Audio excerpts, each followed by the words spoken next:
A graça e a paz do Senhor, né? Vamos começar orando, né? Melhor? Pedindo a graça do Senhor em nossa vida. Vamos orar. Senhor, Deus do céu, nós te pedimos, Senhor, a bênção do Senhor, a iluminação do Senhor, que o Senhor nos ensine a vossa palavra, que ela esteja em nossa vida, nossa mente, que sejamos melhores crentes, melhores pessoas para servir ao Senhor e servir ao próximo. Nós oramos em nome de Jesus. Amém. Muito bem, queridos servos e líderes, a corrida cristã, não é assim? Vocês estão com o material aí, né? Eu não sou muito bom de decorar nome. O seu nome? Iago. Pode ser que no decorrer eu esqueça, viu? O nome do senhor? Paulo Pedro Paulo. Luciano. Cláudia, certo. Muito bem. Vamos começar então a corrida cristã. Vamos abrir em Hebreus. Ou se vocês não abrirem aí, o texto já está, né? O texto já está aí. Hebreus, mas antes de a gente ler esse capítulo 12, né, de Hebreus, do verso 1 ao verso 3, eu queria só pegar algumas ideias do capítulo 11. Capítulo 11 a partir do verso 23. Poderíamos ver muito mais. Por exemplo, verso 8. Eu queria que vocês prestassem bem atenção. 11 e 8. 11 e 8. Porque a partir daí é que a gente vai ter uma noção do capítulo 12, né? Eu não vou ler todo, mas diz assim: a fé dos patriarcas. Pela fé, Abraão, quando chamado, obedeceu a fim de ir para o lugar que devia receber por herança e partiu sem saber aonde ia. Aí pela fé diz que ele peregrinou muito bem. Depois no verso 11, do capítulo 11 diz: pela fé também a própria Sara, fala de Sara, fala de Abraão. No verso 4 fala de Abel. No verso 5 fala de Enoque. Todos morreram na fé, diz o verso 13. Aí 17 diz: pela fé Abraão, pela fé igualmente Isaque, seu filho, pela fé Jacó, verso 21 do capítulo 11. Aí verso 23 diz assim: pela fé Moisés. Verso 30, pela fé ruíram as muralhas de Jericó, depois de rodear por 7 dias. Aí verso 31, pela fé Raabe. Eu queria que vocês entendessem e pegassem esses nomes. Aí vamos agora para o capítulo 12, do verso 1 ao 13, que está aí na nossa apostila, mas diz assim o texto: portanto também nós... O escritor aos Hebreus fala: portanto também nós, uma vez que estamos rodeados por tão grande nuvem de testemunhas, livremo-nos de tudo o que nos atrapalha e do pecado que nos envolve. Corramos com perseverança a carreira que nos está proposta, tendo os olhos fitos em Jesus, autor e consumador da fé. Ele, pela alegria que lhe fora proposta, suportou a cruz, desprezando a vergonha, e assentou-se à direita do trono de Deus. Pensem bem naquele que suportou tal oposição dos pecadores contra si mesmo, para que vocês não se cansem nem desanimem. É assim que diz na nossa apostila? No de vocês a tradução é diferente, mas a apostila eu estava lendo por ela. Então a gente vai aprender aí. Veja, também nós, uma vez, estamos rodeados de tão grande nuvem de testemunha. Quem são as testemunhas? Não são as testemunhas de Jeová, não. Abel, Moisés, exatamente, ele que a gente leu, Raabe. Então vocês gravem isso, que a gente tem uma testemunha. A gente tem exemplos de corrida. Neste caso, a testemunha serve mais como exemplo do que exato. É aquele que presenciou. Isso. E o exemplo é aquele que isso. presenciou. A testemunha aí é que eles conseguiram perseverar, correr uma carreira diante das dificuldades, diante das adversidades da vida. Então, a gente pode até chamá-lo de testemunhas, porque testemunha também é mártir, né? No grego. Então, eles deram a vida por Jesus. É mártir, no grego é. Então, eles deram a vida pelo Senhor Jesus Cristo. Então, o que a gente vai aprender aí é a corrida cristã. 4 partes nessa apostila. Primeiro, a qualificação para a nossa corrida, na apostilazinha. Vocês estão com ela? Aí embaixo está, né?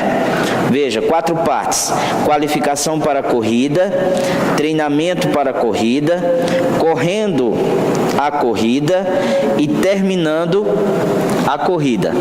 Não é assim? Está ali, ó, qualificação para a corrida. Obrigado, David. Treinamento para a corrida, segundo. Terceiro, correndo a corrida. E o quarto, que é o último, terminando a corrida. Qual a qualificação da nossa corrida? É o primeiro ponto que a gente aprende.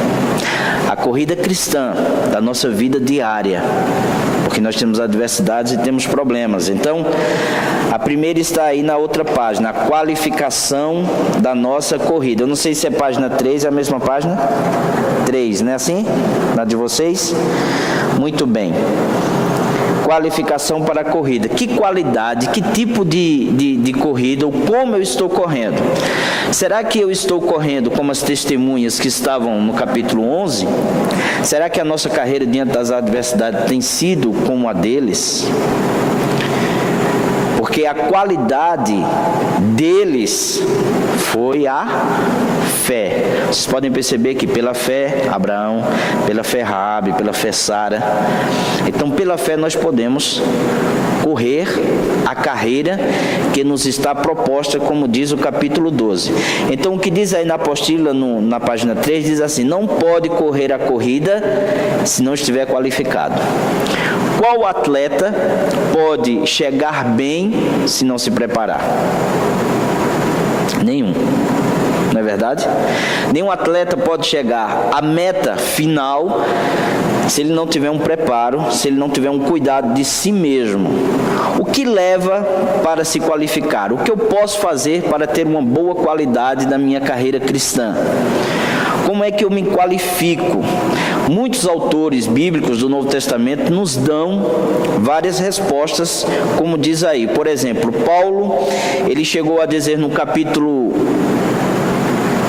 9 da primeira carta aos Coríntios, ele disse assim: mas esmurro o meu corpo, é uma linguagem de luta, esmurro o meu corpo e o reduzo à escravidão, ou seja, o meu desejo, minhas vontades, meus apetites, para que, tendo pregado a outros, a função dele era evangelizar, porque ele era um apóstolo missionário, tendo pregado a outros, não venha eu mesmo a ser desqualificado. A palavra desqualificado já é exatamente uma linguagem atlética, uma linguagem olímpica. Se eu começo bem, eu tenho que terminar bem. Então, Paulo, para terminar bem, como ele diz na segunda carta a Timóteo, completei a carreira, guardei a fé e a coroa da justiça já me está guardada. Porque ele começou bem e terminou bem. Então, ele foi perseverante. Então, porque ele teve fé. Então, abram aí a Bíblia em Mateus, capítulo 7, verso 21 ao 23. Diz assim: nem todo aquele que me diz Senhor, Senhores, entrará no reino dos céus, mas apenas aquele que faz a vontade do meu Pai que está nos céus. Fazer a vontade do meu Pai é a carreira da fé. Está nos céus. Verso 22. Muitos me dirão naquele dia: Senhor, Senhor, não profetizamos em teu nome? Em teu nome não expulsamos demônios e não realizamos muitos milagres? Então eu lhes direi claramente: nunca os conheci. Afastem-se de mim, vocês que praticam o mal. Então existem 2 pessoas que estão correndo. Uma com qualidade, com com fé em Cristo, no Senhor, e outra que está dentro da igreja correndo, mas não tem a fé em Jesus Cristo. É o que nós iremos ver aqui, porque existe a fé simples e a fé salvadora.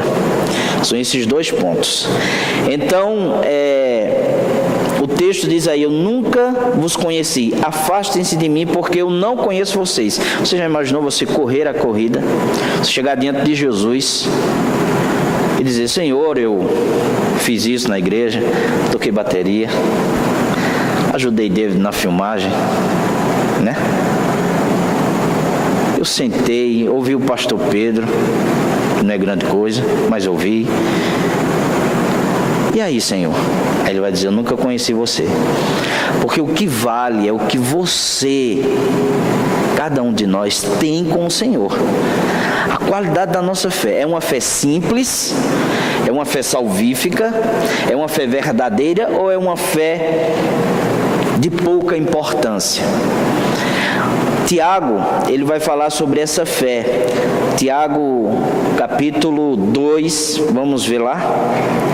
Tiago, capítulo 2, vai falar de dois tipos de fé, que é a qualidade para a nossa corrida. Dois tipos de fé.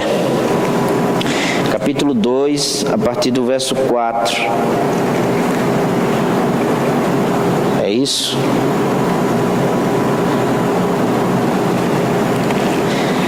Eu acho que é 14 ou 24. Está aí 4 a 14, né? Mas eu acho que é 14 ou 24, não? Não é isso? Diz assim: meus irmãos, qual o proveito se alguém disser que tem fé, mas não tiver obras? Pode acaso semelhante fé salvá-lo?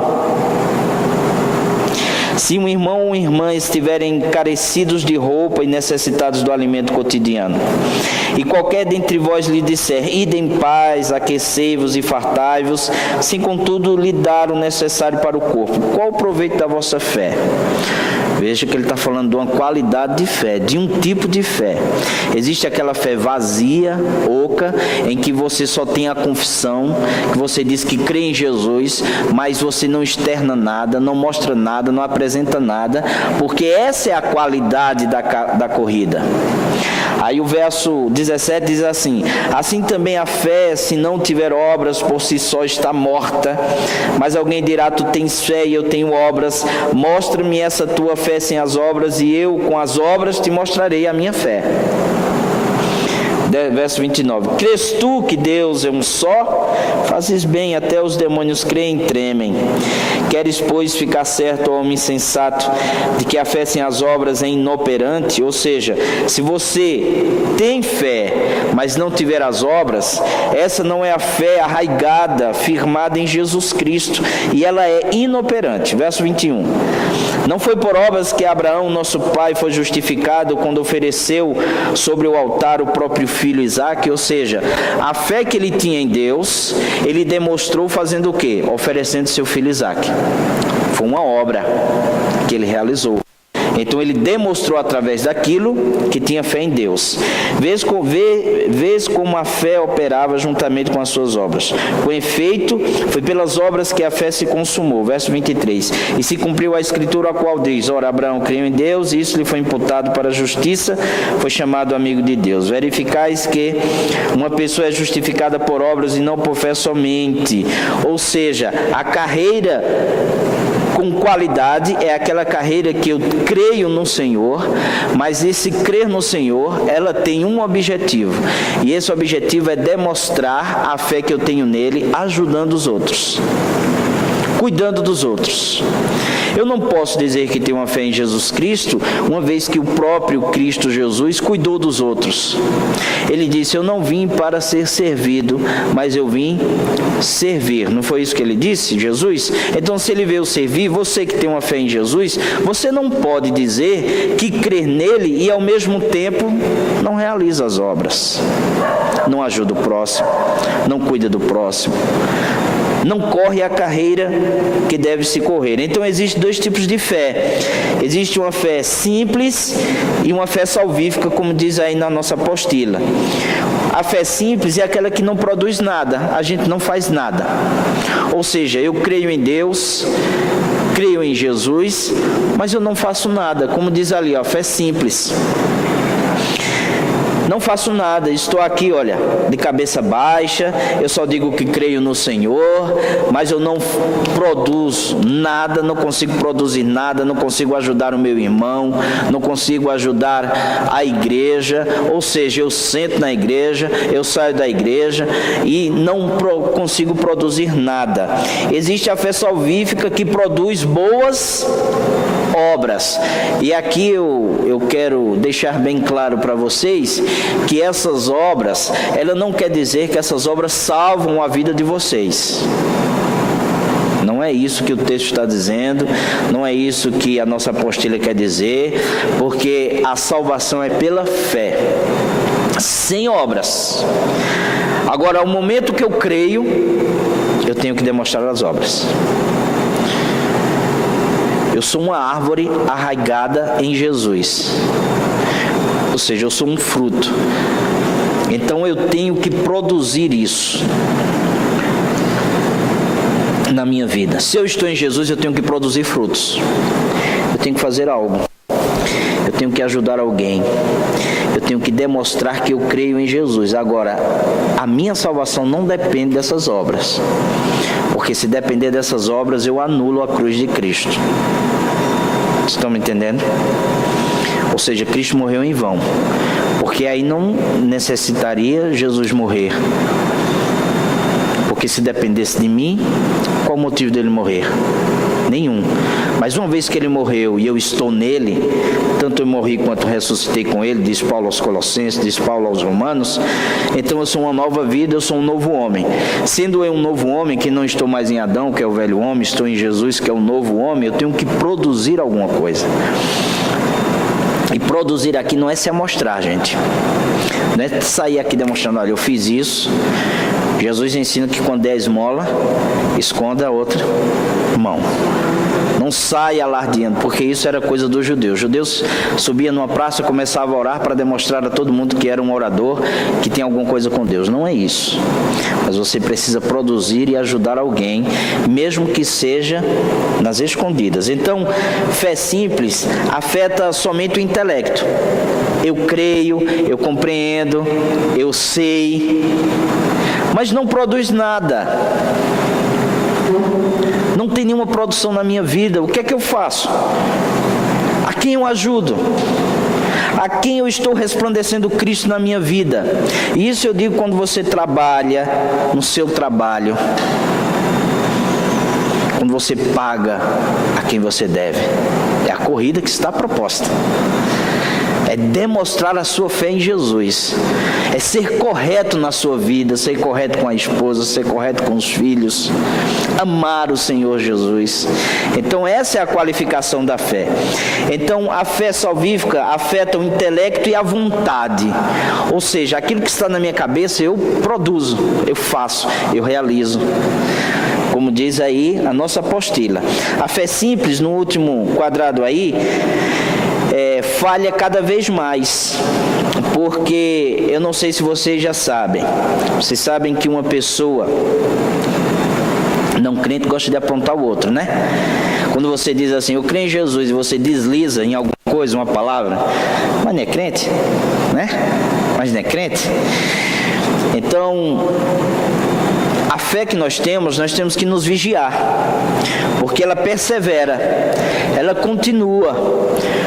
Como lá as testemunhas, pela fé Abraão, veja, produz nada e agora perseverança. Perseverar, o que é perseverar?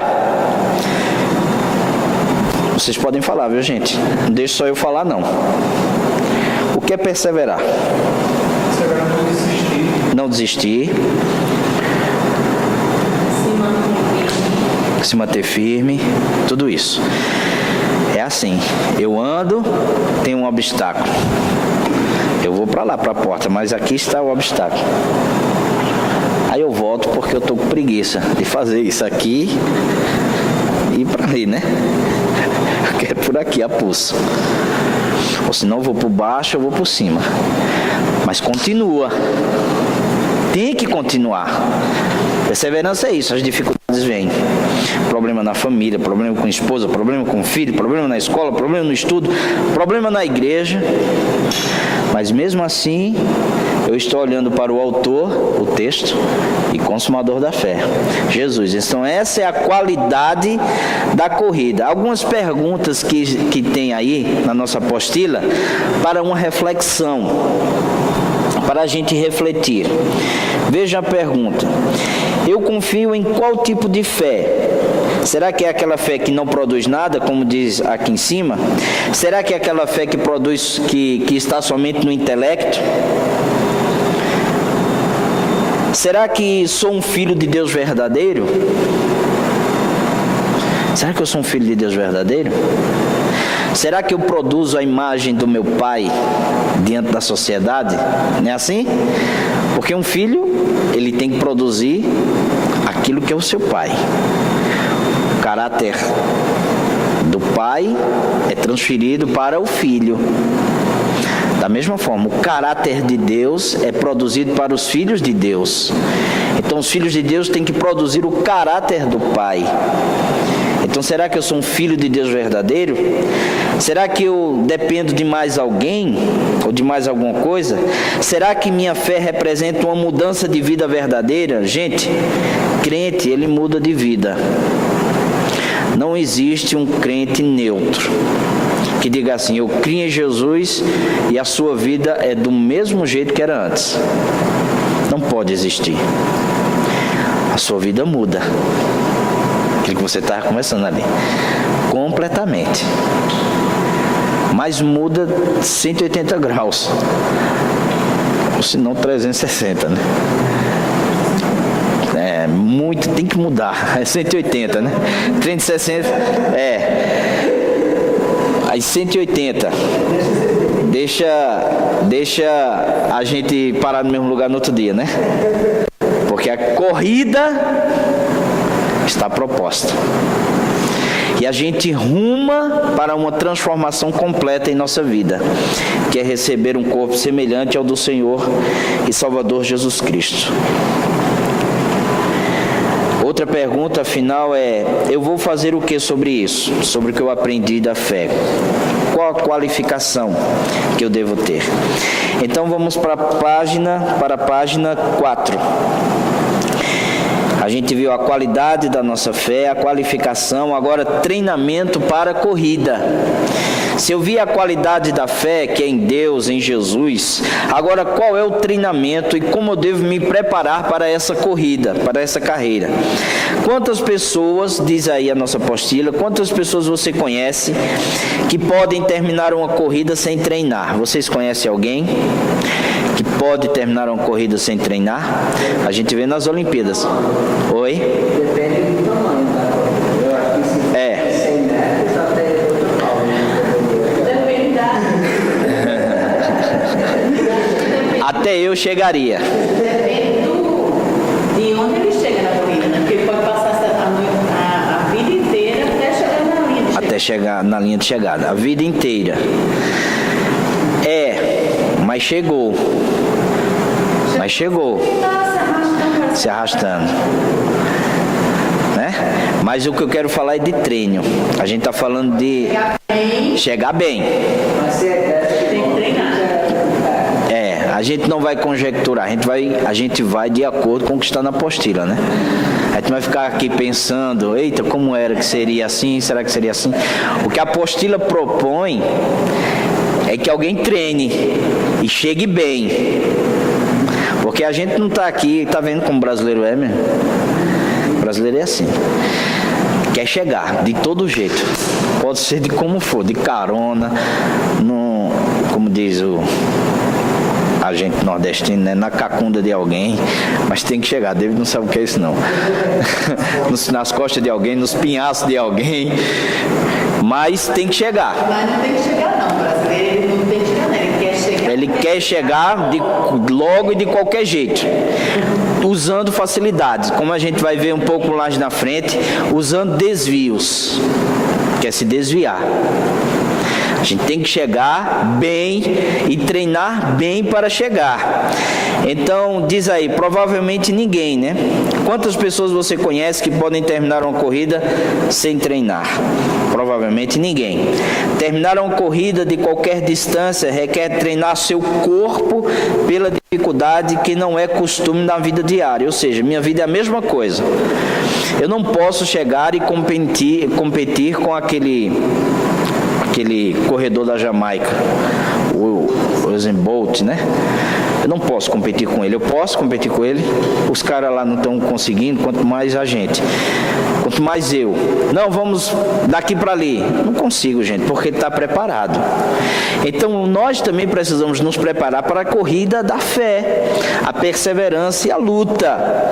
Aí diz aí, precisa força muscular, precisa respiração, o coração precisa estar bem, todos os sistemas do corpo precisam de preparação e treinamento que leva ao melhor.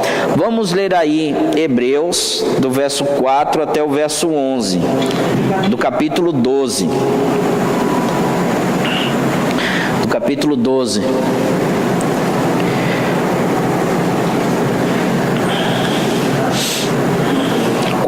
A 11, né? Capítulo 12, diz assim, na apostila mesmo tem, gente. Se quiser acompanhar na apostila tem. Diz assim, na luta contra o pecado, vocês ainda não resistiram até o ponto de derramar o próprio sangue, que é a questão de Marte lá, viu? Verso 5, vocês se esqueceram da palavra de ânimo que ele lhes dirige como a filhos. Meu filho, não despreze a disciplina do Senhor, nem se magoe com a sua repreensão, pois o Senhor disciplina a quem ama e castiga todo aquele a quem aceita como filho.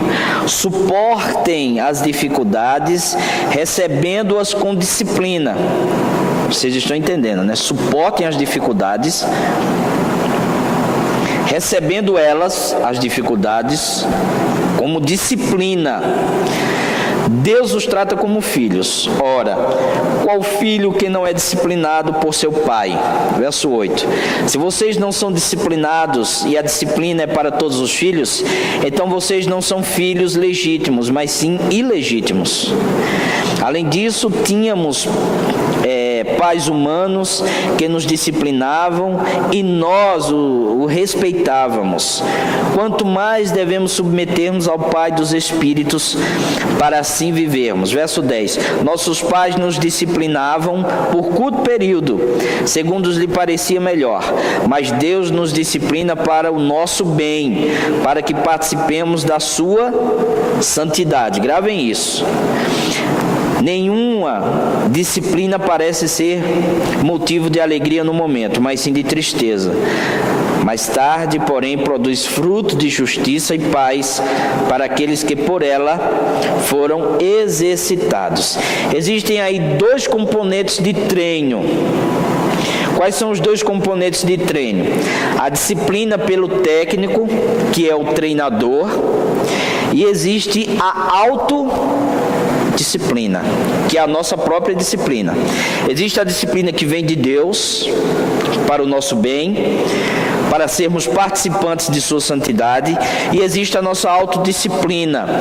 Disciplina pelo técnico, está aí do verso 4 ao verso 11, nesse texto que lemos.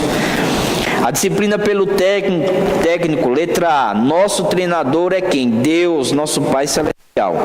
E qual é o alvo? Está no verso 10. Nossa santidade. Verso 10. Nossos pais nos disciplinavam por curto período, segundo lhe parecia melhor, mas Deus nos disciplina para o nosso bem, para que sejamos participantes da sua santidade. Ou seja, eu tenho que evidenciar a minha fé pela santidade que eu tenho no Senhor. Pedro diz o quê? Sede santos como eu também sou santo. Pedro não disse isso? Capítulo 2 ou é capítulo 1? Capítulo 1. Sede santos porque eu também sou santo. Então nosso treinador é Deus e o nosso alvo é a santidade. É fugir do pecado, meu irmão. Fuja do pecado. Porque isso faz parte da corrida da fé.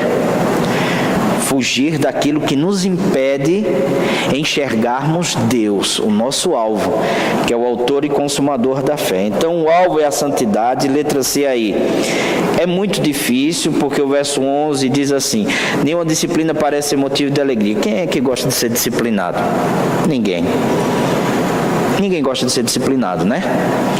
Mas a disciplina, ela vem da parte de Deus, muitas vezes, exatamente para o nosso bem, para que sejamos participantes da, Iago, santidade. Certo? Vocês estão comigo? Está, Paulo, doutor? Então a gente é disciplinado para? A gente é disciplinado para santidade. Para ter uma vida como Deus tem. Claro que a gente vai chegar à perfeição de Deus. Mas eu tenho um alvo. Deus não nos deixou assim ao léu. A gente escolher qual é o modo que eu devo viver com Deus. É Ele mesmo que diz como a gente deve viver com Ele. Isso é difícil? É difícil. Letra D diz assim, eu acho que é assim, a dor é no momento, deve ser assim, né? A dor é no momento da disciplina, porque dói, meu irmão. Dói a disciplina, mas melhora. E o que é que ela produz? Verso 11. Produz fruto de justiça e paz para aqueles que por ela foram exercitados. Então essa disciplina, ela produz justiça. Eu tenho que ser justo na minha vida. Ter justiça na minha vida, ter caráter cristão na minha vida, porque é isso que vai produzir. Então, nós vimos o primeiro, disciplina pelo técnico, que o técnico é nosso Pai Celestial. Então, primeiro, o alvo é a santidade, é muito difícil receber a disciplina, há uma dor no momento, e o quarto que vimos, ela produz justiça. Produz justiça. Sermos justos, porque Deus é justo conosco, ou Ele não é? Se você falhar, Ele dá umas palmadas, disciplina, porque Ele quer justiça. Ou quando nosso filho faz coisa errada, a gente não... Quando eu invento de baixar assim para pegar, minha filha já está correndo. Ah, não faça isso, pastor. Mas calma. Não é agredir, é só uma chineladazinha. Porque foi assim que eu fui disciplinado. Não sei se vocês foram assim, mas eu fui disciplinado assim. Mas não com ódio, mas com amor. Querendo o melhor. Querendo a correção. Que ele participe da santidade e produza justiça. A gente viu primeiro... A disciplina vem do Senhor, do nosso técnico. A página 5 agora é a autodisciplina. Está no verso 12 e 13 do capítulo 12, que diz assim, aí em cima na nossa página 5 diz: portanto, fortaleçam as mãos enfraquecidas e os joelhos vacilantes. Façam caminhos retos para os seus pés, para que o manco não se desvie, antes seja ele curado, Então, portanto, não desfaleçam as mãos enfraquecidas e os joelhos trópicos. Essa imagem aqui de joelhos vacilantes, façam caminho retos para os seus pés, para que o manco não se desvie. Vocês devem se lembrar quando Pedro e João vão entrar no templo e tem um deficiente pedindo esmola.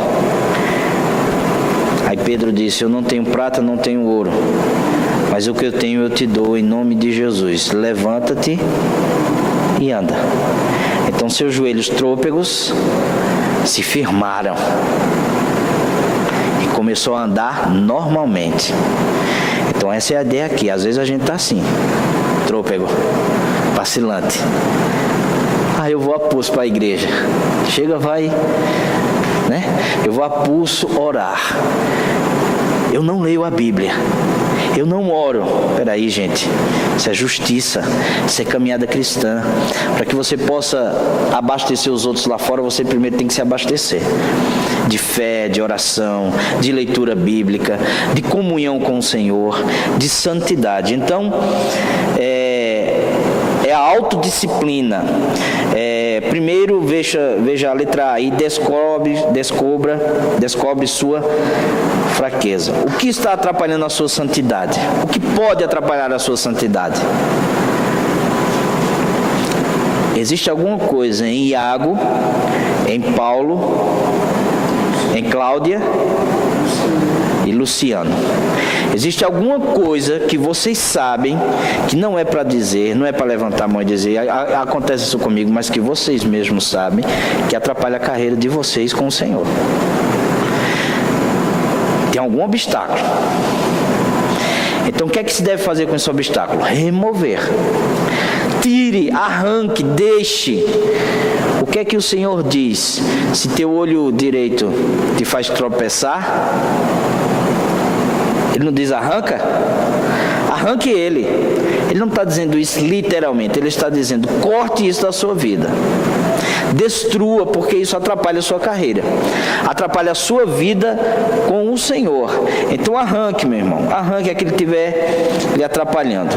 Desenvolve um exercício de treino, vida com Deus, vida de oração, vida de jejum, vida de palavra, vida de leitura, vida de comunhão com os irmãos, vida de culto, de ouvir sermões, de ler a palavra, de jejuar, de orar, de ajudar o próximo. Isso é uma vida com Deus. Isso é uma vida de comunhão, isso é uma vida de santidade. E fugir do pecado. O pecado na vida do crente, vocês têm que entender que deve ser um acidente. Nunca algo premeditado. Eu não posso premeditar um pecado. Isso não é coisa de crente. Isso não é coisa de quem é convertido. Isso não é coisa de quem tem uma fé salvadora, como diz a página 2, se eu não estou enganado. Isso não é coisa de quem tem uma fé salvadora. Eu planejar o pecado, não pode. É um acidente na minha vida. Acidente falhei, errei. Me perdoa, Senhor. Então essa é a vida. Qual o exemplo? Qual é a sua fraqueza? Está nos ensinando aí na página 5. Que fraqueza nós temos? Veja aí, fraqueza do lado esquerdo. E exemplo de um exercício de treino. O que é que eu devo fazer para vencer a essa fraqueza? Por exemplo, é paciência a minha fraqueza? Eu não tenho paciência com nada. Não tenho paciência com minha esposa, não tenho paciência com meu filho, não tenho paciência com meu amigo, não tenho paciência na igreja, não tenho paciência com ninguém. Eu me estouro rápido, eu me explodo rápido. Tenha paciência. O que é que eu devo para treinar? Está nos ensinando aí. Escolha uma fila mais longa do supermercado e fique nela. Não é assim, David? Pode ser esse, pode ser outro tipo de exercício. Mas treine. Oi? Dirigir em Recife, né? Avenida Boa Viagem. Misericórdia. Só a graça de Jesus. Mas disseram que a Bahia é pior. Não sei se é. Amor. Faça algo simpático por alguém que você não gosta. Como é difícil, né? Não é difícil, Iago? Você amar quem você não gosta. Mas isso não é o espírito cristão. O espírito cristão é amar quem te odeia. Eu sei que por pouco tempo a gente pode sentir uma herida no nosso coração porque a gente é falho. Mas o Espírito de Deus vai trabalhando isso no nosso coração. Isso chama-se uma fé salvífica. Seja generoso. Pague pelas compras de alguém. Distribua, dê, compartilhe. Será que a sua fraqueza é egoísmo? Eu só quero as coisas para mim? Eu não gosto de dividir? Deixe alguém na sua frente quando está se servindo. Autocontrole, domínio próprio. Paulo vai falar isso aos Gálatas, domínio próprio. Temperança, autocontrole. Qualquer coisa eu me explodo. Eu não tenho controle das minhas emoções. mas nós precisamos nos controlar. Paciência, amor, generosidade, egoísmo, autocontrole e preguiça. Ajuda alguém voluntariamente. Minha gente, preguiça atrapalha a vida. E preguiça, já disse Salomão, é pecado. Ele manda até a gente aprender com quem? Com as formigas. Vai aprender com as formigas, elas não param, né? Você já viu uma formiga parada? Ela não para, ela está trabalhando. Então trabalhe. Existe uma coisa que atrapalha a nossa vida, é a preguiça, a ociosidade. Meu Deus, como isso tem atrapalhado a vida de crente, viu? Tenho preguiça para ler, preguiça para orar, preguiça para conversar, preguiça para evangelizar, preguiça para ir ao culto, preguiça para ajudar o meu próximo. Eu tenho preguiça para tudo. Quer ver uma coisa que a gente atrapalha com relação ao tempo? Veja, um tempo ela tem 24 horas, né? Tempo, um dia, aliás, 24 horas. A gente trabalha 8, dorme 8, 16 horas. Sobraram mais 8. 2 horas para almoçar, 2 horas para dar um outro cochilo, aí já vai 10, né? 8. E o resto sobra 2. O que é que a gente faz das 2 horas? 4. O que é que a gente faz das 4 horas? O que é que eu e vocês estamos fazendo nessas 4 horas? WhatsApp, Facebook, 1 hora de Facebook. Não é isso, gente? Isso chama preguiça. A gente quer porque quando a gente está no WhatsApp, a gente faz isso. Senta e fica assim. Isso atrapalha. Essa 1 hora que você passa, podia ser 1 hora orando, podia ser 1 hora lendo a Bíblia, podia ser 1 hora evangelizando, compartilhando. Não é assim? Quando você fala jejum, o pessoal está fazendo jejum no WhatsApp. Tem gente que faz de Coca-Cola. Nada a ver, né? Fazer um jejum de tomar coca. Meu Deus, que isso não é jejum não, minha irmã. De WhatsApp, é complicado. De televisão. Tem gente que faz, isso não é jejum. A gente não acha isso em nenhum lugar. Então vamos praticar. Eu queria que vocês colocassem aí, vocês têm 3 minutos. Tem aí no finalzinho, você coloca sua fraqueza e uma forma de você vencer essa fraqueza. Não precisa me mostrar, fique para vocês mesmos. 3 minutos, tá certo? Alguma coisa que esteja atrapalhando sua vida. Página 6, correndo a corrida, gente. A gente viu a qualidade da corrida, o treinamento para a corrida e agora correndo a corrida. E a primeira parte que a gente vê aí na página 6 é tirar fora. A gente tira fora o quê? Primeiro, pecado. Quebrando o mandamento de Deus. A gente pode quebrar o mandamento do Senhor. Quando eu digo a gente pode quebrar, eu estou dizendo assim, é uma possibilidade, não estou dizendo que é para a gente quebrar. A gente quebra involuntariamente. E o mandamento de Deus está em Êxodo capítulo 11, que diz assim, não terás outros deuses diante de mim. E a gente aqui às vezes bate forte no catolicismo romano, dizendo que só eles têm os seus ídolos, mas nós também temos os nossos ídolos em nossos próprios corações, muitas vezes, mais do que eles. Então, não terás outros deuses, não adorarás nem darás culto a outros deuses, não tomarás o nome do Senhor teu Deus em vão, lembra-te do dia de sábado para santificar. Diz também, honra teu pai e tua mãe, para que se prolongue os dias, e às vezes a gente quebra, desonra nossos pais.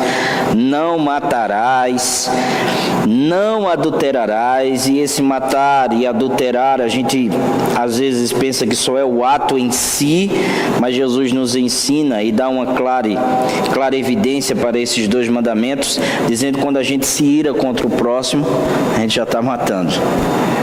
Você vê que a lei não só é somente o ato consumado. Não adulterarás quando olha para alguém ora para uma mulher ou a mulher vice-versa para um homem de uma maneira que não é lícita, e isso muitas vezes vem na cabeça, a gente já adulterou com a pessoa. Não furtarás, não dirás falso testemunho contra o teu próximo. E o último, não cobiçarás a casa do teu próximo, não cobiçarás a mulher do teu próximo, nem o seu servo, nem a sua serva, nem o seu boi, nem o seu jumento, nem alguma outra coisa. A gente falha constantemente nestas coisas, mas se tiver alguma coisa que esteja atrapalhando a nossa própria vida nesses mandamentos, nós temos que deixar de lado, arrancar. Por isso que, correndo a corrida, o que a gente tem que fazer é tirar os obstáculos que estão à nossa frente. Aquela corrida nas Olimpíadas, né, que tem os obstáculos, que corre, pule ele, deixe para lá, vá pulando. Essa é a corrida que se deve correr. O segundo ponto aí é o peso, o que impede nosso progresso espiritual. O que impede nosso progresso espiritual é a que a gente viu antes no treinamento. Paciência, o que pode fazer com que a gente impeça nosso progresso espiritual é a impaciência, é não ser generoso, é ser preguiçoso. Isso impede a nossa corrida. Como é que um preguiçoso vai correr? Ele não corre, ele não se movimenta, ele não tem uma meta, ele não vai chegar. Pornografia, eu não tenho lá, mas a gente vê isso muito em dia. Isso empata a sua vida espiritual, isso impede que sua vida possa prosseguir com o alvo que é Jesus Cristo. Jesus Cristo, ele é o autor e consumador da fé. Então a gente olha para quem? Para Jesus. Então a gente caminha em direção a Ele, visando Ele, com fé. Agora, as coisas que estão nos impedindo, a gente deve arrancar do nosso coração, da nossa própria vida. Agora é ter desejo de arrancar, gente. Não é dizer assim, eu vou arrancar só por arrancar. Existe o chamado arrependimento. Arrependimento não é remorso. Tem gente que confunde. Remorso não é arrependimento. Por exemplo, a gente tem dois exemplos na Bíblia, Judas e Pedro. Judas e Pedro fizeram o que com o Senhor? Pecaram contra o Senhor. Os dois. Qual a diferença do pecado de Judas para o de Pedro? Não há diferença. Judas entregou Jesus. Pedro negou Jesus. Isso é verdade? Qual a diferença disso? Pecou contra o Senhor. Mas só que Judas, ele não se arrependeu e foi ao Senhor. Ele sentiu remorso e foi suicidar-se. Se precipitou no abismo. Pedro foi aos pés do Senhor. Vocês se lembram do texto, não sei se vocês já leram, o texto de Lucas, quando o galo canta pela terceira vez, e quando o galo termina de cantar, Jesus Cristo, quando está sendo preso, ele olha para Pedro.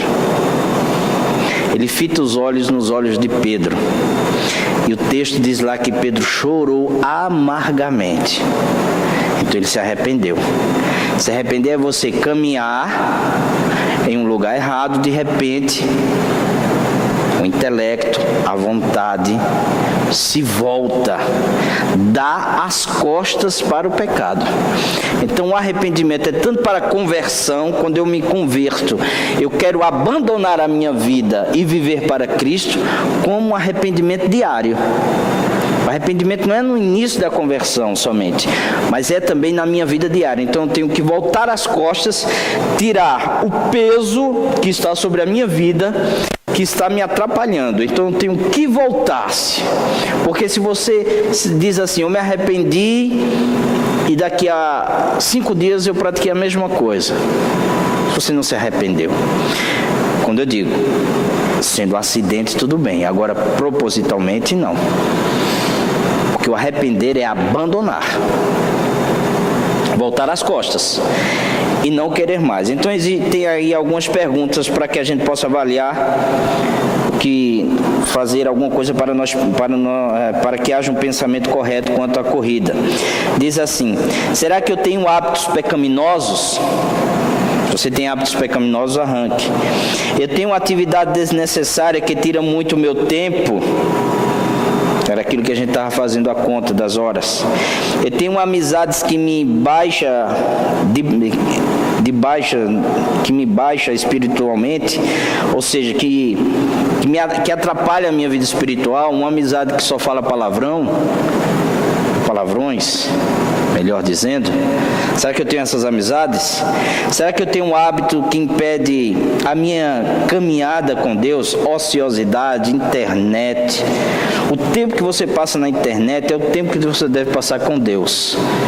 Não estou dizendo que a gente deve esquecer, a gente hoje é uma ferramenta que a gente precisa, mas não dê o tempo devido à internet, à ociosidade.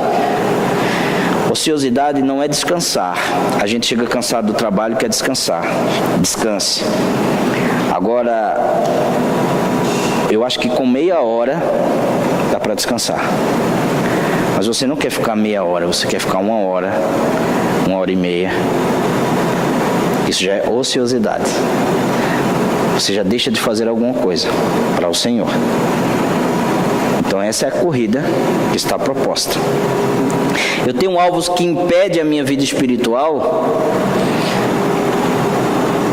Eu tenho medo que me impede de obedecer a Deus, desagradar meus pais, marido. Isso deve fazer parte da nossa vida. Página 7, parte 2. Correndo com perseverança. Peso e perseverança são inversamente proporcionais. Aí diz aí, quanto mais alto o peso, menos perseverança. Quanto mais baixo o peso, com mais a perseverança. Então nós devemos perseverar diante dos obstáculos. Eu não devo desistir. Você está na igreja, isso acontece muito na igreja, você está na sua igreja e de repente na sua igreja existe um irmão que está atrapalhando você trabalhar para o Senhor. E claro que isso existe. Aí por causa disso eu desisto de repente de colocar a mão no arado. Não, eu agora, vocês já ouviram isso, eu agora vou ficar sentado. Porque aí nem eu atrapalho ninguém, nem eu sou atrapalhado. Mas sempre vai existir isso, gente. Tire isso da cabeça. No momento em que a gente botar a mão no arado, a gente não deve olhar para trás. Ensinou o Senhor Jesus. Então nós devemos continuar perseverando, independentemente de qualquer coisa. Vocês podem falar, para não falar só. Sentado e satisfeito. Entendeu? E nós não fomos chamados para isso. Vai existir um irmão que não vai gostar do que eu fiz. Isso vai acontecer, gente, na nossa corrida. E isso tem que acontecer porque o próprio Jesus Cristo não agradou todo mundo, né? Quanto mais nós. Parte 3, continuar o caminho. Devemos evitar atalhos. É aquela questão que a irmã Cláudia tinha dito. Evitar atalhos. O brasileiro sempre quer o mais fácil. Quer chegar, mas quer chegar de uma maneira mais fácil. De uma maneira que possa burlar outras pessoas. Que possa enganar outras pessoas. Mas ele quer chegar de todo jeito. Nós devemos correr a corrida corretamente. Pensou em alguma coisa, Iago? Se quiser, pode falar, viu? Por exemplo, Tiago, abram aí em Tiago, capítulo 1.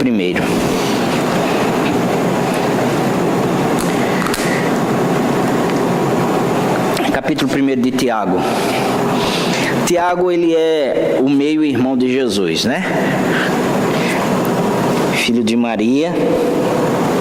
E ele é conhecido como Judas não Iscariotes, mas o que escreveu a carta, como meio-irmão de Jesus. E aqui existia uma perseguição. Existiam perseguições aqui quando ele escreveu esta carta. Tiago escreveu essa carta. E a perseguição era grande. Por isso que ele fala no verso 1 assim: Tiago, servo de Deus e do Senhor Jesus Cristo, as 12 tribos que se encontram dispersas, espalhadas, saudações, que estão espalhadas. Por que se espalharam?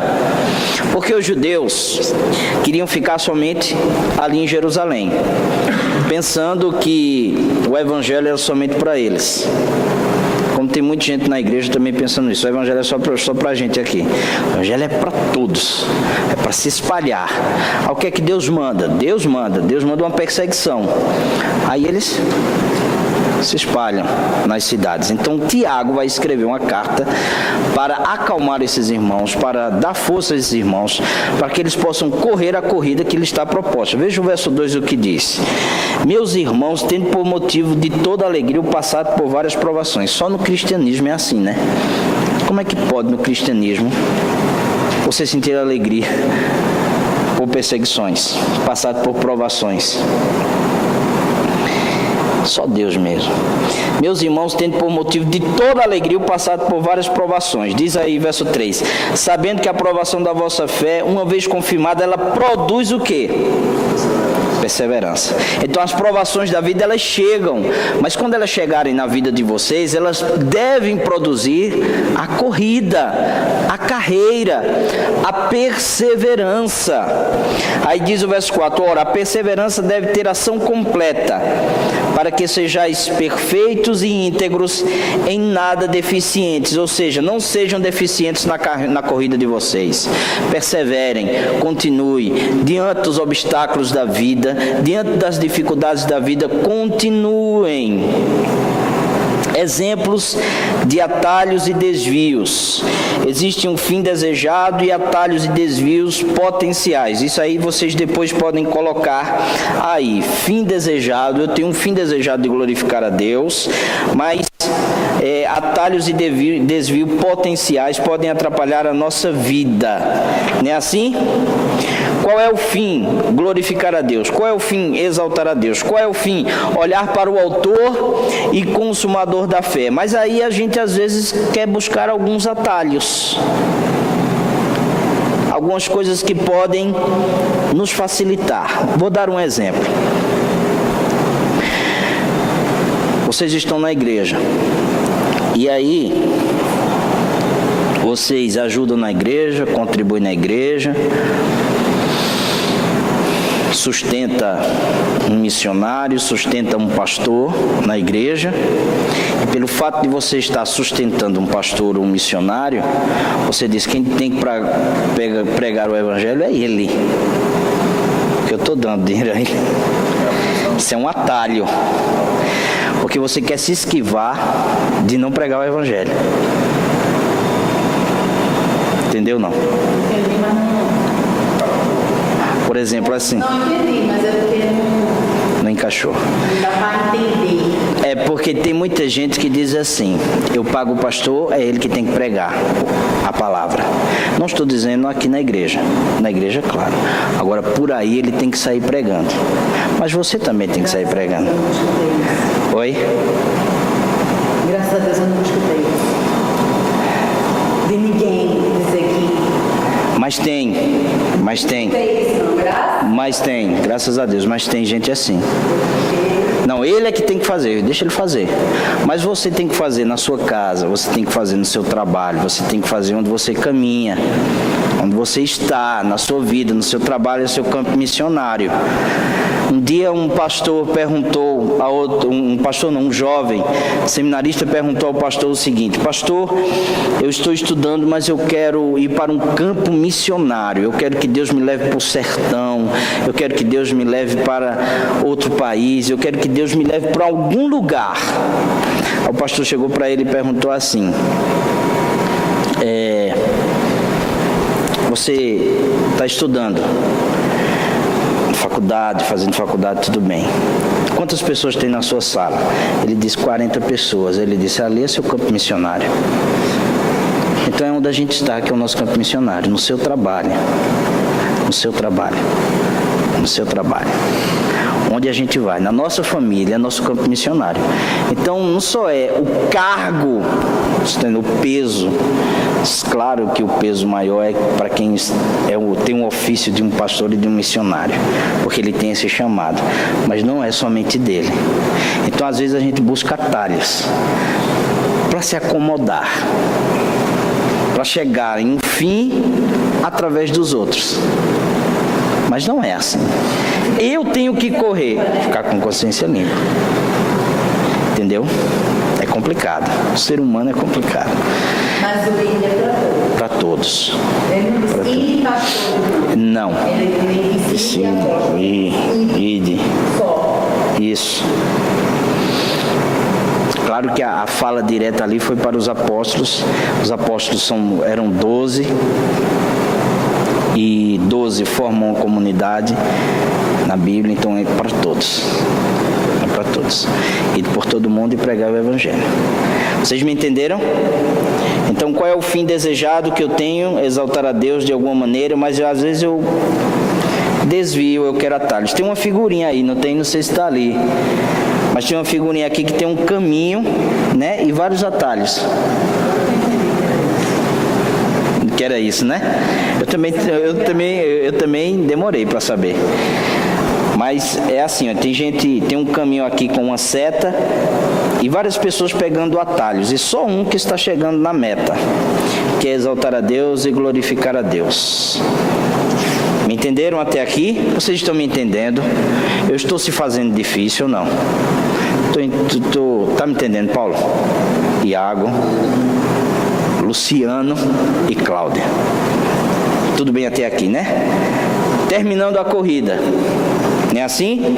Vamos terminar a corrida. Hebreus 12, de 2 a 3. Está aí mesmo, gente. Na nossa folhinha 8, o texto está aqui. O texto está aqui. Diz assim: tendo os olhos fitos em Jesus, autor e consumador da nossa fé, ele, pela alegria que lhe fora proposta, suportou a cruz, desprezando a vergonha, e assentou-se à direita do trono de Deus. Pensem bem naquele que suportou tal oposição dos pecadores contra si mesmo, para que vocês não se cansem nem desanimem. Ou seja, além dos exemplos que nós temos no capítulo 11, o exemplo maior é o Senhor Jesus. Qual é o exemplo maior? Ele suportou oposição de pecadores. Foi cuspido, andou, caminhou, pregou, tentaram matar ele várias vezes, chamaram ele de blasfemo, insultaram Jesus, colocaram uma coroa de espinho em Jesus, mas mesmo assim ele continuou. Morreu a sua morte de cruz, e foi até o fim. Suportou a cruz, não fazendo caso da vergonha, da ignomínia, mas suportou a cruz e foi até o fim. Então o alvo é ser como Cristo, suportar como Cristo a vergonha. Eu passarei vergonha por ser cristão. Estou dizendo todos nós. Quem já passou ainda pode passar. Vai passar. Mas é suportar, é continuar essa carreira.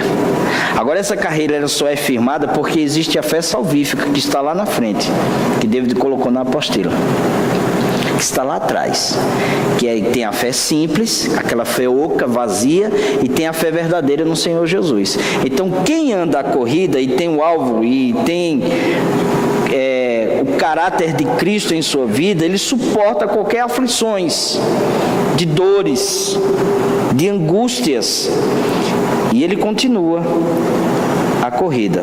Suporta como Cristo a vergonha, o processo, dominar o desejo para pecar. Domine, ser mais como Cristo Jesus. Não é assim que está ali? Não. Mas veja, dominar o desejo para pecar. Domine, meu irmão. Porque o pecado, ele deixa a nossa alma vazia. Ele deixa a gente seco. Seco de vida. Como aqueles ossos secos de Ezequiel 28. Não, 28. Não estou enganado. Os ossos secos. Que só quem deu vida foi o Senhor.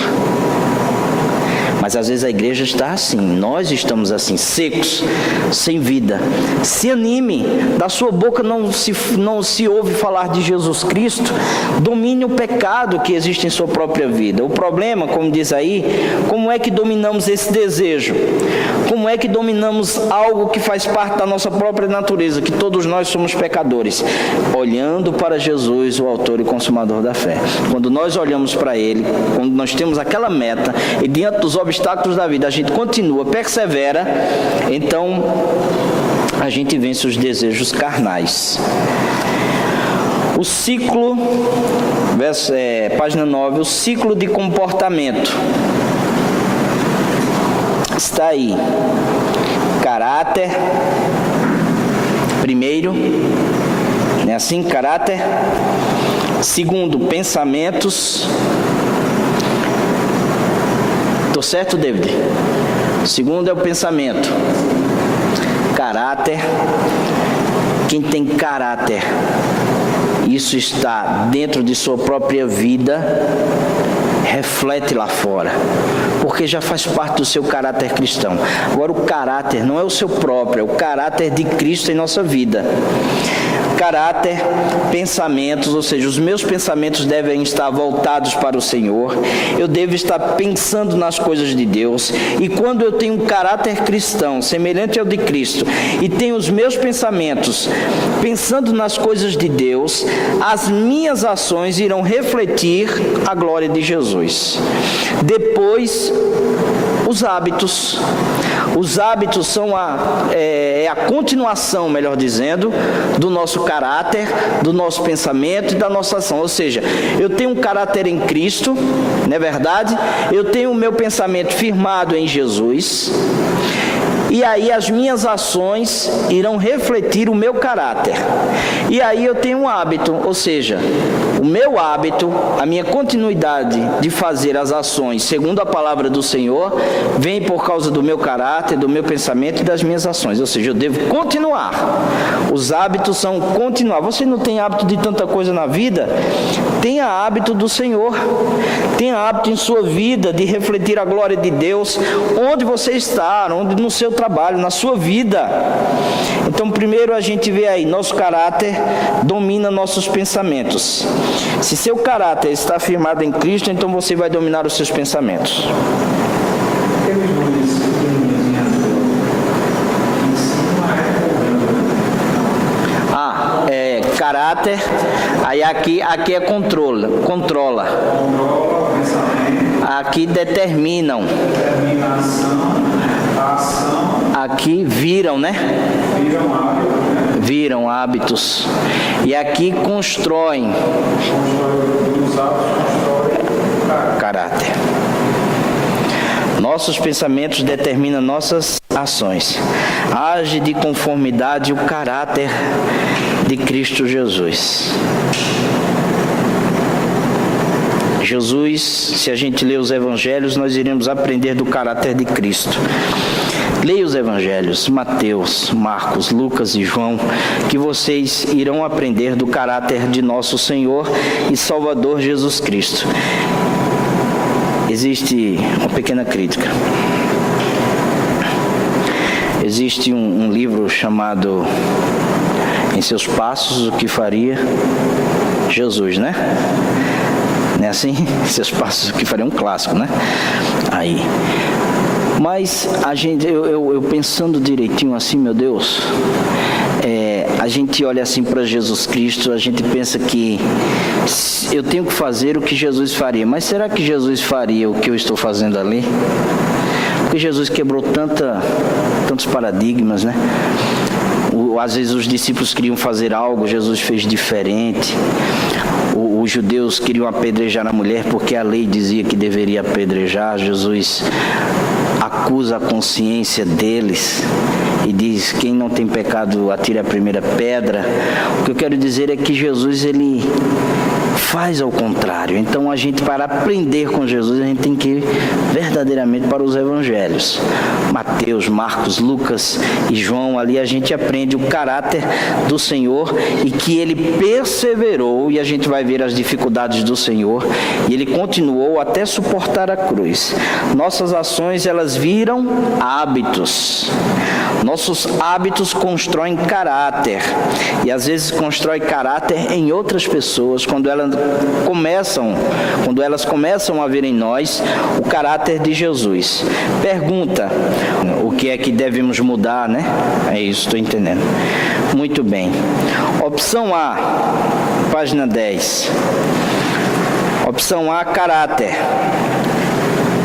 Problema: posso acordar um dia e dizer: ontem eu era mau, hoje sou bom. De verdade, não. Nosso caráter é quem nós somos. A gente não muda assim de uma hora para outra, né?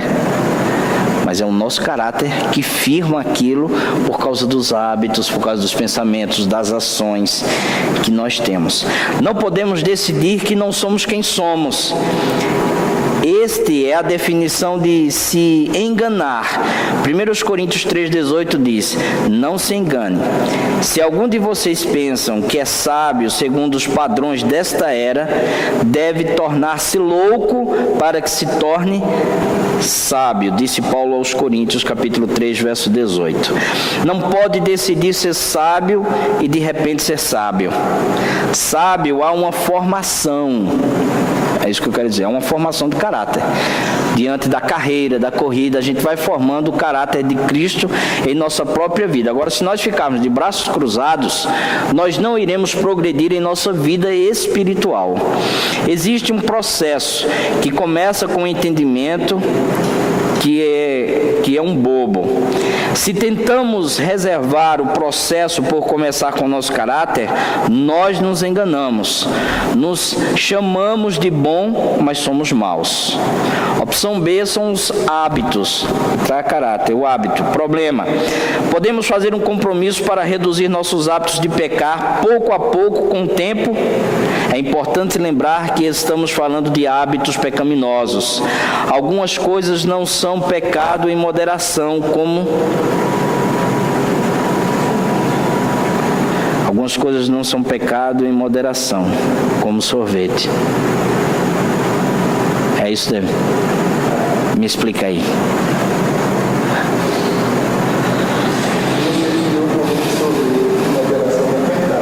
Não é pecado. Mas se você tiver como obsessão e vira... É gula. Aí é pecado. Muito bem, Paulo. Tinha que ser... É, a tradução. Tinha que ser Paulo, né? Tinha que ter nome de apóstolo. Vira pecado quando comemos em gula. Neste caso, podemos reduzir a frequência da ação e fica tudo bem para comer sorvete. Mas quando chega ao comportamento pecaminoso, podemos mudar nossos hábitos por dar menos oportunidade para o pecado, enquanto o permite em partes pequenos com o tempo. Não. Ixi, estou lendo ruim, viu? Nunca dá. Por quê? Porque desenvolvemos o hábito de permitir pecado, mesmo que seja em parte pequena. Pecado, por natureza, cresce, não diminui. Então, se nós deixarmos o pecado tomar conta da nossa vida, ele vai tomar uma proporção que às vezes sai do nosso controle. 1 Coríntios 5,6 diz: o orgulho de vocês não é bom. Vocês não sabem que um pouco de fermento faz toda a massa ficar fermentada? Ou seja, se um pecadozinho começar no coração nosso, isso vai tomar umas proporções. Por exemplo, eu posso cometer um deslize. Quando estou dizendo eu posso, não é afirmando que eu posso, estou dizendo pode acontecer. Cometer um deslize, que eu cometo, porque o coração do homem é assim, viu? A gente falha, peca, aí diz o seguinte: ninguém viu, né? Olha de lado, ninguém viu. Aí depois anda e diz assim: Deus não me castigou, eu vou fazer de novo.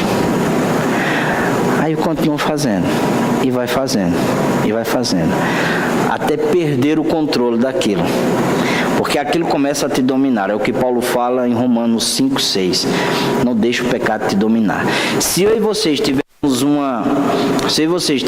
uma consciência do que seja onipresença de Deus, a gente deixa de pecar. Porque a onipresença de Deus, Deus está te vendo constantemente. Embora ninguém veja, mas Deus está te vendo. E embora que esteja com medo de fazer porque outra pessoa está vendo, eu tiro Deus do centro e coloco aquela pessoa, coloco a igreja, então isso já é idolatria. Porque a gente está com medo não é de Deus, mas daquela pessoa. Isso é idolatria, então nós precisamos ter cuidado. A ideia é que uma vez que vemos pecado como permitido, ele espalha, vai contaminar o resto. Esta é a base do da disputa de Paulo para disciplina na igreja. Não é tanto a gravidade do pecado que destrói a igreja, é a tolerância do pecado que destrói. A gente tolera muita coisa. Não é ser sisudo, não é ser chato, intransigente, mas às vezes a gente tolera muita coisa. Já disse John MacArthur que a heresia, ela vem nos ombros da tolerância. Quando a gente começa a tolerar e entra uma heresia dentro da igreja, entra pecado dentro da igreja. Letra C, ações, problema, que a gente termine. Basta dizer, nunca mais vou fazer isso ou aquilo, né? Poderia ser qualquer coisa de ver pornografia para o compartilhamento de informações confidenciais para seus amigos. Podemos simplesmente desligar nossas ações pecaminosas, como se tivesse uma chave liga e desliga. Imagine que você acabou de lavar seu carro. A água ainda está se esgotando da mangueira e você decide que é hora de desligá-lo. Então você tenta tampar a extremidade da mangueira com seu dedo. O que acontece? Para alguns não funciona. Ele só faz uma bagunça maior. Outros que têm mãos estranhas conseguem tampar por um tempo. Eventualmente, porém, o dedo vai cansar e a água espirrar novamente. É o mesmo com nossas ações. Uma pessoa disciplinada, com uma vontade forte, ou até mesmo uma pessoa teimosa, pode simplesmente decidir parar uma ação e dar por um tempo. Mas se nós sempre mantermos o desejo de pecar ao longo do tempo, ele vai nos afundar. Opção D, pensamentos. Efésios 4, está aí mesmo, verso 17 até o verso 24. Paulo disse assim: assim eu lhes digo, e no Senhor insisto, que não vivam mais como gentios, ou seja, não vivam mais na vida que vocês viviam antes. Você agora não é mais um gentio. Gentio, na expressão do termo, porque não é da comunidade de Israel. Mas agora você foi salvo, você faz parte da comunidade de Deus, você é a igreja do Senhor. E sendo igreja do Senhor, então não viva a vida que você tinha antes. Não há uma conversão se você diz, eu aceitei, eu creio em Jesus, e viva a mesma vida de antes. Você não se converteu. Há uma mudança. Assim eu lhes digo, e no Senhor insisto, que não vivam mais como gentios que vivem na inutilidade dos pensamentos. Eles estão obscurecidos no entendimento e separados da vida de Deus por causa da ignorância que estão, devido ao endurecimento do seu coração. Tendo perdido toda a sensibilidade, eles se entregam à depravação, cometendo com avidez toda espécie de impureza. Ou seja, não existe sensibilidade no seu coração porque eles não têm o Espírito Santo de Deus, eles não têm um alvo, eles não têm uma vida, não correm a carreira, porque eles vivem do jeito que eles querem. Então essa vida não é nossa. Verso 20. Todavia não foi isso que vocês aprenderam de Cristo. De fato, vocês ouviram falar dele e nele foram ensinados de acordo com a verdade que está em Jesus. Quanto à antiga maneira de viver, vocês foram ensinados a despir-se do velho homem. Ou seja, aqui é uma roupa mesmo. Tire a roupa antiga e vista uma roupa nova. Despir-se. Vocês já viram a reportagem? Nós vamos terminar, gente.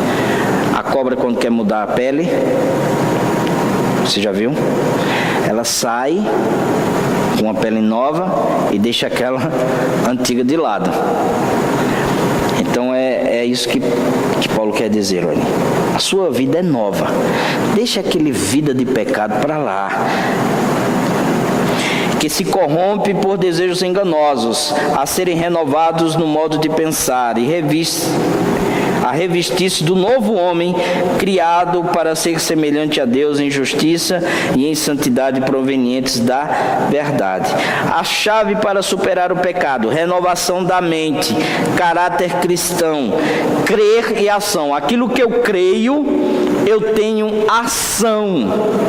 Eu invisto na vida dos outros, eu invisto na vida da igreja, na vida do próximo, porque eu creio. Nós iríamos ver Romanos 12, mas não vamos ver porque não dá tempo. Acreditar em mentiras vai sempre levar às ações erradas. Renovação da mente substitui as mentiras com a verdade da palavra de Deus, ou seja, se alimente da palavra do Senhor, se alimente das Sagradas Escrituras.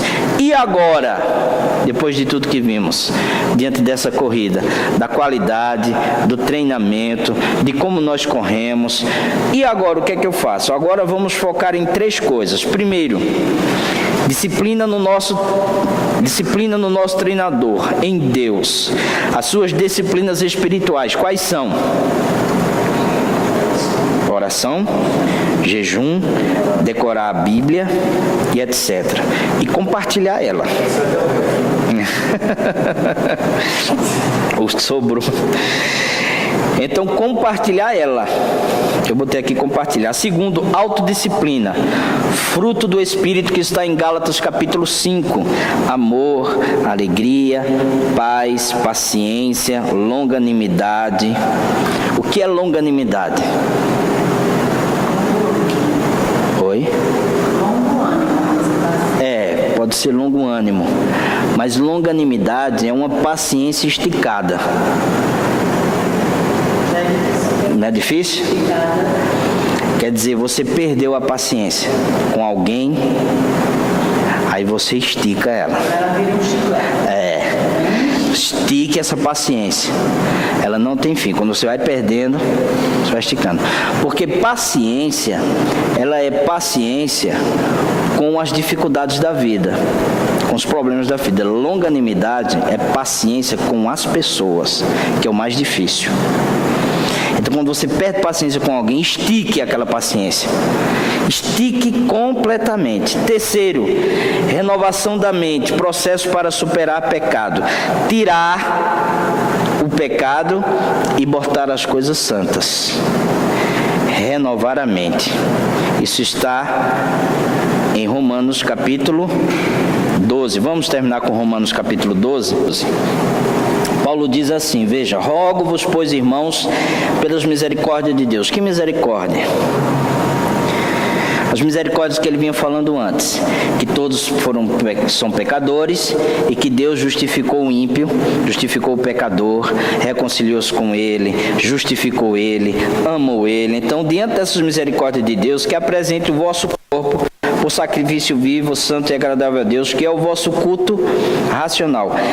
E não vos conformeis com este século, com os pecados desse mundo, mas transformai-vos pela renovação da vossa mente. Então a vossa mente precisa de renovação.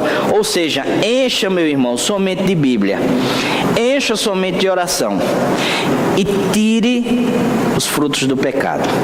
Amém? Deu para entender? Estamos quites? Podemos orar?